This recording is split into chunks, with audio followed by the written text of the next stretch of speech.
Hello আসসালামু আলাইকুম বন্ধুরা, কেমন আছেন সবাই? আজকে একটি ছোট্ট টিপস নিয়ে চলে এসেছি। তো সেই টিপসটি হলো, এই দেখেন, এই বোর্ডটার কিন্তু পুরো জায়গায় লাইন রয়েছে, যার স্ট্রিপ লাইট সব জ্বলছে। এই দেখুন, এই বোর্ডে ইন্ডিকেটর ল্যাম্পটা জ্বলছে না। এরকম সমস্যা আপনারা অনেকেই পড়েন। প্রথমে কাজটি করার জন্য আমরা এই ইন্ডিকেটরটা ঠিক করবো আজকে বোর্ডে। করতে গেলে আমি এইখান থেকে ফিউজটাকে খুলে নিচ্ছি। খুব সাবধানে ফিউজটা খুলে নিতে হবে। খুলে নেওয়ার পর এখানে কিন্তু লোড বন্ধ হয়ে গেছে এবং মেন সুইচটাকেও আমি বন্ধ করে নিচ্ছি। তাহলে এখানে আর কোনো পাওয়ার থাকবে না। আর তাও একবার টেস্টটা দিয়ে চেক করে নেবেন এখানে কোনো পাওয়ার আসছে কি না। না, কোনো পাওয়ার আসছে না। নেওয়ার পর আমি এখানে স্ক্রুগুলোকে খুলতে লাগবে, খুলে নিচ্ছি।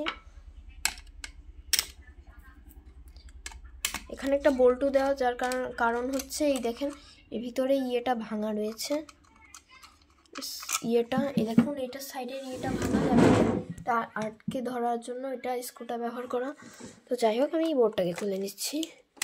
বোর্ডটাকে খোলার পর আমি যা দেখতে পাচ্ছি, এই যে এখানে ইন্ডিকেটর ল্যাম্পটা, এখানে রেজিস্টারটা ধরে দেখি রেজিস্টারটা খুব গরম হয়েছে।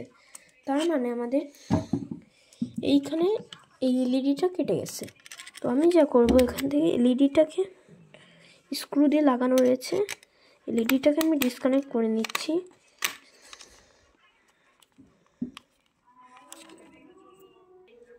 তো বন্ধুরা, আমি এখান থেকে ডিসকানেক্ট করে নিচ্ছি। স্ক্রুগুলোকে লুজ করে টান দিলে এমনিই খুলে যাবে। তো চলুন এবার এটার কাজটা করে নিই। তো বন্ধুরা, এই ইন্ডিকেটর ল্যাম্পটা আমাদেরকে, এই দেখেন এখানে ফাইবার স্লিপ রয়েছে, ফাইবারের একটা স্লিপ বলে এটাকে আমাদের খুলে নিতে হবে এখান থেকে, কারণ এটা আমাদের প্রয়োজন পড়বে স্লিপটাকে। দেখেন আমি খুলে নিচ্ছি। তাছাড়া এখানে রেজিস্ট্যান্সটার মানটা একটু আপনাদেরকে বলে দিই। এখানে ইউজ করা হয়েছে 100K রেজিস্টার। এখানে আমাদের 100K রেজিস্টার ব্যবহার করা হয়েছে দুইটা, আর এটা নীল ইন্ডিকেটর ল্যাম্প ছিল। তো আমি এখানে চেক করব ইন্ডিকেটর ল্যাম্পটি ভালো আছে কি নষ্ট হয়ে গিয়েছে। তার জন্য আমি এখানে ব্যবহার করছি মাল্টি টেস্টার। এটা আমি নিজেই বানিয়েছি। এটা অটোমেটিক, সম্পূর্ণ 27 ভোল্টের মধ্যে যে কোনো ইন্ডিকেটর ল্যাম্প চেক করে দেয়। তো আমি এটা চেক করছি যেটা খারাপ কি ভালো। এটা খারাপ, না হলে রেজিস্টার গরম হয়ে যাওয়ার কথা না। তাছাড়া দেখছি এখানে এটা জ্বলছে, তার মানে রেজিস্টার এবং এগুলো খারাপ হয়ে গিয়েছে। তাহলে আমরা যে কাজটি করব, এটা বারবার দিলে বারবার কেটে যাবে, এটা আমাদের কোনো দরকার নেই। মাল্টি টেস্টারটা মেকিং ভিডিও আমার চ্যানেলে রয়েছে, তোমরা যে দেখে আসতে পারো। দেওয়ার পর আমি এখানে একটি ইন্ডিকেটর ল্যাম্প নিব।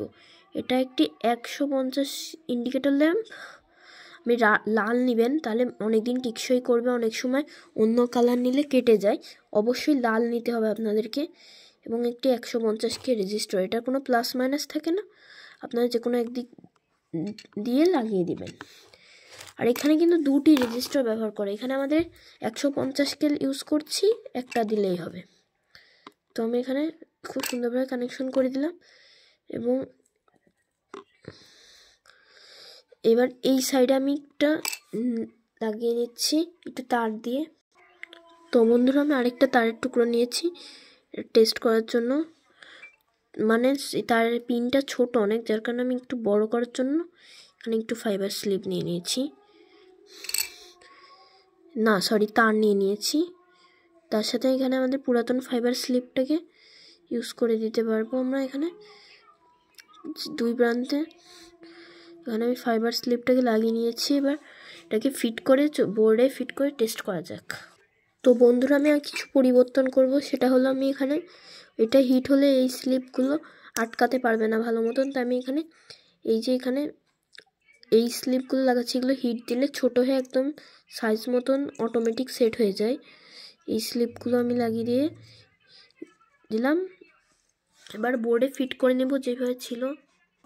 তো বন্ধুরা, এখানে আমাদের একটি পিন ছিল এবং এখানে একটি, তো এটাকে আমি লাগিয়ে নিব। তো বন্ধুরা, পাওয়ার দিয়ে দেখব। তো বন্ধুরা, আলহামদুলিল্লাহ আমাদের কাজটি সম্পূর্ণ হয়েছে। এটা ব্লিঙ্ক করছে ক্যামেরায়, তাছাড়া রিয়েলে একদম কাজ করছে। তো বন্ধুরা, ভিডিওটি ভালো লাগলে অবশ্যই লাইক এবং চ্যানেলটিতে নতুন হয়ে থাকলে সাবস্ক্রাইব করবেন।